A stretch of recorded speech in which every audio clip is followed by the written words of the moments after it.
I hadn't planned on going out there. It was a Friday, work was dead, and my phone was quiet, and I didn't have anybody to answer to that weekend. I looked at my apartment, the laundry piled up in the corner, the same TV show, and I felt like I just kind of needed some air. I couldn't handle another night in the hamster wheel. So I threw my gear in the truck: stove, tent bag, a little hatchet that I kept in the living room, a couple of tarps, cooler full of beer, and gas station grade food. Nothing fancy. I didn't really pack like a responsible adult, just kind of grabbed what I thought I would want and figured everything else would work itself out. You know, the American way. I headed out of town late afternoon, pointed the truck toward the highway. Once you're 20-30 minutes past that last grocery store, it starts to actually feel like you're slipping off the edge of the map. By the time you're 2 hours out, the radio goes to static, and it's just tree line after tree line, cattle fences, dirt road, and the sky. I kept driving. Eventually, I cut off the main road onto this older service road. It wasn't marked and there wasn't any signs, just a pair of ruts that go off through the trees. I've been down plenty of roads like that before on hunting trips and figured I'll just find a pullout and call it good. I wasn't trying to backpack 10 miles in or anything, just wanted to be where nobody else would bother me. But the thing is, I was not alone back there. Once I got deep enough, I started spotting these little pop-up camps tucked off the road. You know the kind: beat up old tents, folding tables, tarps strung between trees, a smoking ring of rocks that may or may not be legal, depending on the time of the year. Weekend people. You see kids on bikes, somebody's dog trotting along off the leash, a guy sitting in a lawn chair drinking beer like he's at a tailgating party. And one of those guys flagged me down. He was older, late 60s, maybe 70s, real sunburnt face, what my father called a tackle box skin. Long gray hair, stepped out almost right in front of my truck and lifted up his hand. So I slowed and rolled the window down. "Evening," he said, grinning at me. "You're getting out of here at the perfect time." "Yeah, is that right?" I said. He leaned in a little closer. Sitting there in my truck, I'll admit it was very weird. "They're all clearing out," he said. "You want quiet? I'll give you a spot that nobody bothers you." I don't know why I listened to him. Maybe it was his confidence or something else, I don't know. "Look, keep on this road," the old timer said. "You'll see this cattle gate on the left. It's not locked, just chained. Go through. After that it gets a little tight, but don't stop. You'll come to a pond. The east side's firm, the west side's soft. Camp on the east side. Nobody'll see you." Then he winked at me. Perfect weekend to be alone. I thanked him, patted my driver's door, and rolled on. The gate was in fact right where he said it was. Rusted, chain loop, but not locked. I unhooked it and drove through and latched it behind me. The trail narrowed to 2 dusty ruts under branches that scraped the sides of my truck. The further I went in, the quieter it seemed to get. No wind, not even birds. Then I saw a small pond reflecting in the trees, dead snags leaning across the water, and beside it was a flat little clearing that looked like it was made for one tent. Somebody had definitely camped there before. Stones in a ring, black with old ash, a few logs dragged into place, hidden off from the road, invisible unless you knew where you were looking. I only glimpsed a flash of it, to be honest. So I parked, hauled in my gear, and set up my camp. There was a nice 20-foot gap between the truck and my tent, as this little gulch kept me from driving in completely. It felt perfect, the kind of quiet that made me want to get drunk by myself. I didn't really waste any time, got a fire going before dark, cracked open a beer and cooked my dinner, hot dogs, chili, and a bag of chips. I hung my Bluetooth speaker from a tree branch, played an old podcast, some kind of true crime show that I'd downloaded before. The voices sounded oddly comforting out there too, and I told myself I'm only going to have a couple more beers before bed, but time slips when you're the only one awake for miles. By full dark, the fire had burned tall and hot, throwing light high up into the trees. I could see my breath in the cool air, hear the crackle of the logs, and sometimes other noises too. A shuffle, I thought, off in the brush, a snap behind the tent, a faint splash from the pond. Nothing close enough to see, but close enough to notice it. It's the wildlife, I told myself, because it always is, right? I listened to the speaker get louder, laughed at the hosts, and drank one more beer, then another. Around 11, I stumbled into my tent and crashed. Didn't even bother killing the fire or turning off the podcast. Didn't even take off my hoodie. I was asleep in seconds. I awoke, however, to pressure on my sleeping bag. It took me a second to understand that it wasn't just me. Something warm was pressing up against me. Heavy, slow moving, breathing. My first thought was a deer, then a human. I froze. I was still drunk, but I knew something was wrong. The air smelled awful. Wet rot, mildew, decay. I tried to listen, tried not to move, but my pulse was hammering so loud it kind of drowned everything else out. Whoever it was, they were lying right up against my side, thigh to thigh. I could feel every inhale. I didn't really think, I just kind of rolled hard and yanked the zipper, dove out barefoot into the dirt, and sailed right through the tent flap. The fire was embers now. My flashlight beam jerked across the tree line and the tent fabric. No one followed me out. No sound at all except for my own ragged breathing. Okay, I guess maybe I dreamed it. I was drunk, so I passed out and just imagined the whole thing, but holy shit, it was terrifying. Then I took note of something moving behind the light, a soft step in the dry needles. I froze again. I heard another step and then nothing. I checked the immediate area with my flashlight and found nothing, so I quickly decided it was time to go back to bed. I knew I tied on a pretty good one, drank far more than usual, and fell asleep with my tent unzipped. I figured a skunk or a raccoon had found its way in, following the scent of chili and Fritos onto my hands and breath. It made sense in my late night drunken stupor. When morning finally broke, the world looked normal again. The birds, the sunlight, the calm pond. I laughed to myself. It really must have been a nightmare. And I went to relight the fire for breakfast and froze. My speaker was now sitting on the table instead of hanging up in the tree. My firewood was now stacked in this strange pattern, sticks laid out in this weird formation like somebody else had been arranging them. In fact, everything was moved around to some degree. In the tree line, I saw him. He stood there motionless, watching me. At first, I thought it was the same man from the road that had told me about this very spot. Same age maybe, but this one looked a lot more feral. His beard was long and matted, his hair was a filthy nest. His clothes were nothing but tied strips of garbage bags and torn rags. His eyes looked vacant, dead gray, and he looked like he hadn't spoken to another person in years. Hey, I called out. He didn't even blink.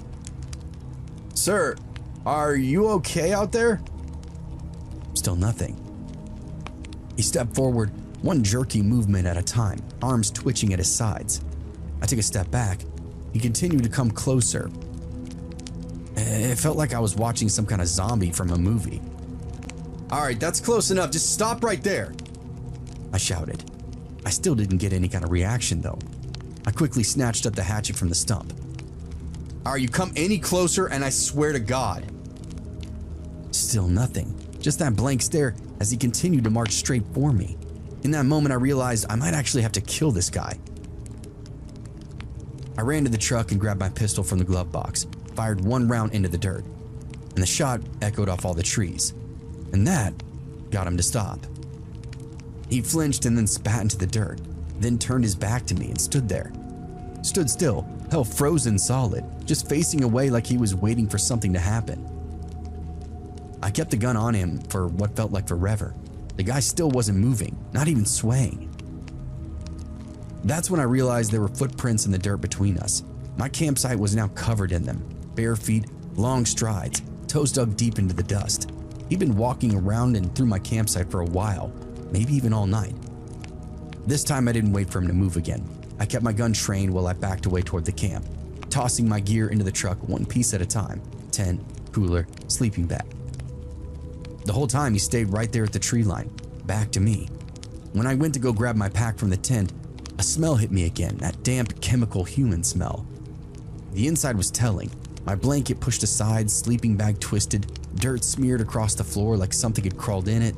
The clothing and fabric on the tent floor was covered in dark stains, clearly human-shaped, and there was handprints on the side of my sleeping bag. I nearly threw up at the sight. That's what I felt last night. This psycho crawled into my tent and spooned me. I slammed the tailgate shut and got behind the wheel. The old man still hadn't moved. I started the engine, half expecting him to turn around, but he didn't. Stayed there, motionless, that tangle of black plastic rustling in the morning breeze. As I drove off, I caught one last look in the mirror. He was crouching now, really low to the ground, picking through the dirt where I'd been standing. I couldn't even see what he was doing, gathering up things maybe, small bits that I'd left behind, but it looked very, very important to him for some reason. When I reached the main road, I chained the gate behind me and didn't even look back. A ranger told me that there were all kinds of bizarre reports from out there. The land had been part of some kind of condemned federal property. Old mine shafts, chemical dumpings, toxic runoffs. Nobody should have been out there at all. He said the locals call it the basin. He also told me a few people still lived out there, if you call it that, and charming that I got to meet one of them.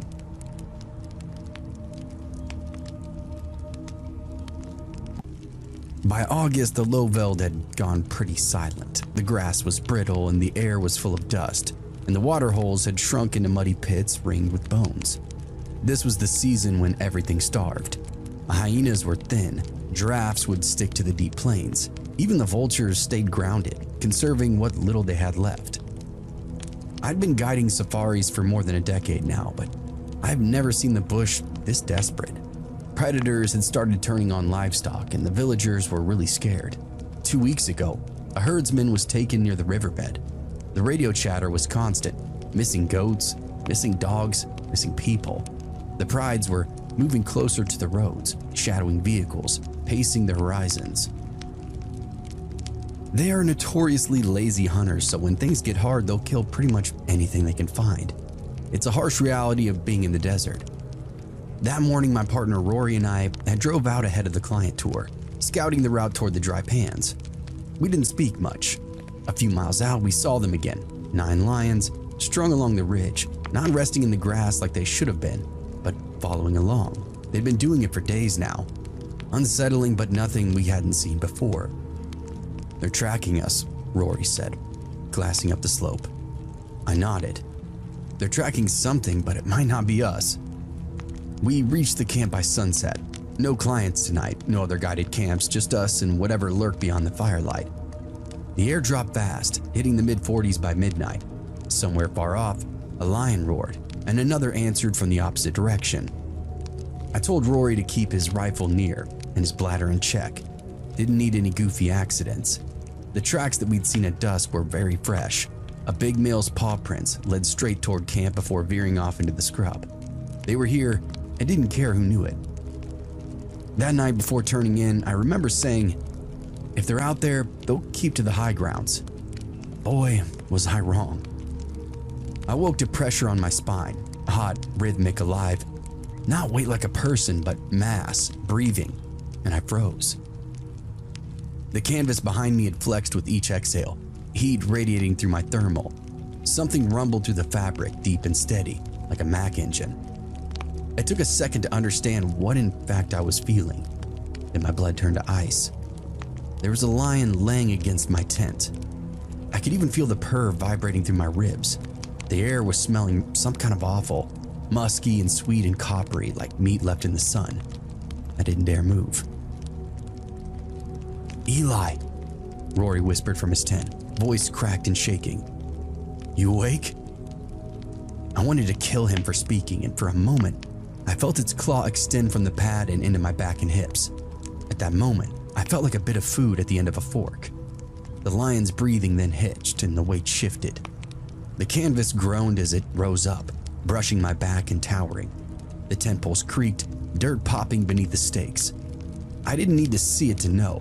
He was standing, right there, paws level with my head, only a thin sheet of fabric between us now. My entire body tensed into a knot. My rifle sat 3 feet away. Might as well have been across the continent. It wouldn't have mattered anyway. There were others out there. The lion sniffed, long wet inhalations that pulled air straight out of the tent. His breath rolled through the seams, hot and rank. Then came the scrape of claws, fine faint curls across the ground just beyond my hip. He was marking. I heard the sound of teeth grinding, this low groan. "Rory," I whispered. Almost no sound at all. I don't really know what compelled me to speak. Subconsciously, I think I was trying to speak my final words, maybe. "Help me. Ask and you shall receive." His tent zipper began to descend and a lion's growl flattened everything outside. Everything went primal after that.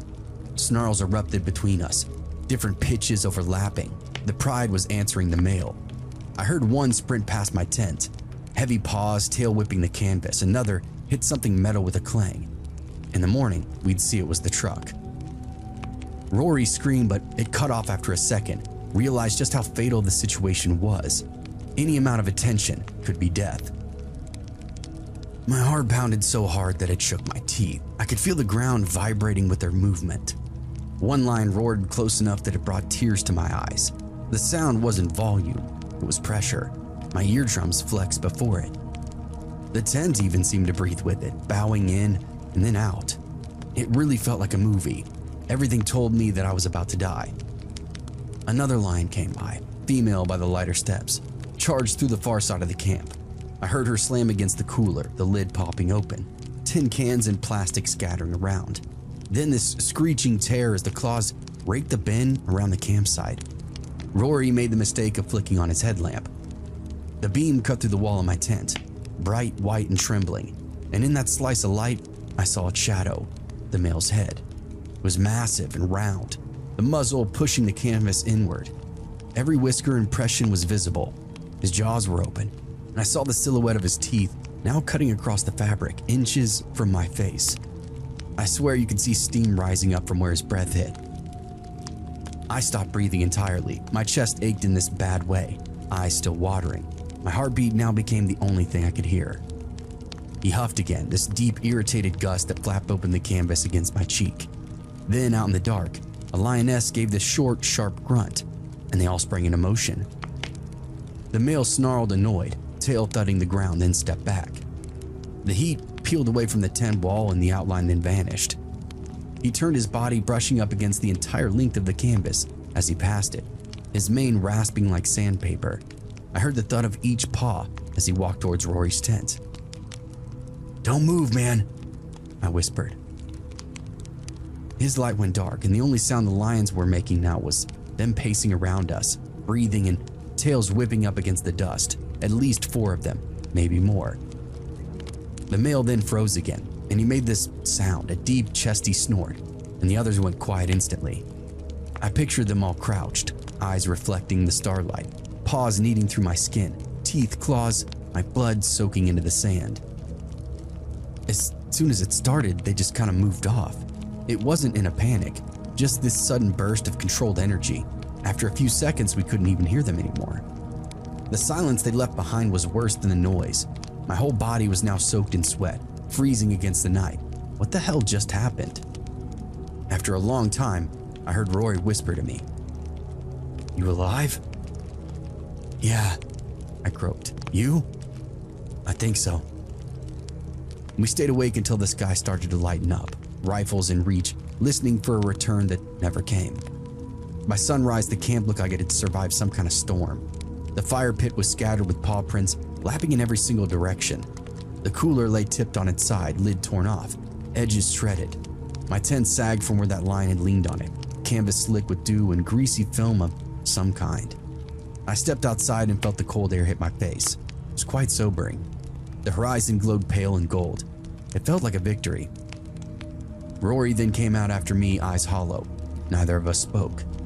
The prints were everywhere, some bigger than dinner plates, deep enough to hold shadows. You could see where the male had roamed, where the ladies had prowled, and where another had been pacing Rory's tent.